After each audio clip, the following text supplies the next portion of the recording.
Shane is a master of it all. Oh, I'm just a creative genius. I can't even comprehend what he's talking about. He basically said, well, I'm pretty much going to be unavailable to you in every way for about a year.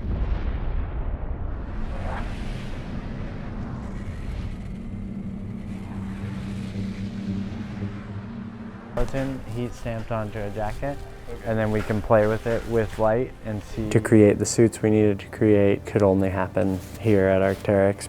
The diagram is halfway built in here, and then the other half's going to be built right there, and I'm probably going to mess up 20 or 30 times until I get it done. I tasked Shane with trying to make a holographic suit where the skeleton actually sat off of the outerwear. I think you could do if we stitch it on. And the amount of support that they needed to give through their design team to create these suits and take away from the actual business. They made all the efforts to really understand me and really understand what I was trying to accomplish. And for a brand of that size, to support it at their level that they did is a massive weight on my shoulders and a massive amount of respect to the leadership team.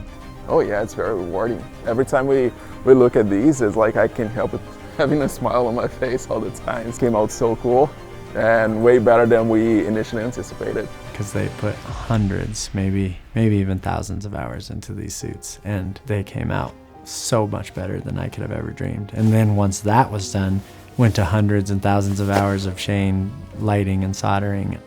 Even with it tied, it still doesn't break, and it doesn't tear, and doesn't get any water leaks, so it's still submersible for this light suit segments that are underwater or in the moisture. I think this project could really happen without him, you know? Like, I've known him for over 20 years, and he just keeps blowing my mind with just his knowledge and his work ethic as well. Like, he's a very meticulous perfectionist, you know? I've never danced in my life. I've never sang happy birthday out loud. Just the stuff that's in my head is louder than most background noises, which makes it appear that I have a hearing problem. But I also have a different ability with touch. And I can touch a machine and think about it for a second without knowing the words, what would be required. Not exactly the right shape or spacing or sizing or anything, but to make it work, just by touching it. It took me 150 hours just to figure out how to make this bone. The R&D for these suits took 6 months longer than we anticipated. He just basically put me to work setting up LEDs and soldering, so I learned everything kind of right there on the spot with him based on his blueprints he showed me once, and then I just ran with it. If I would have hooked the suit up wired like that, it would have instantly caused off fire. It would have been a direct short in an unfused section of the system. The safety that goes into it, the volts, the amount of cabling and the gauges and all the stuff that he did to make the suits is like, it's beyond. See if I die. Freaking works!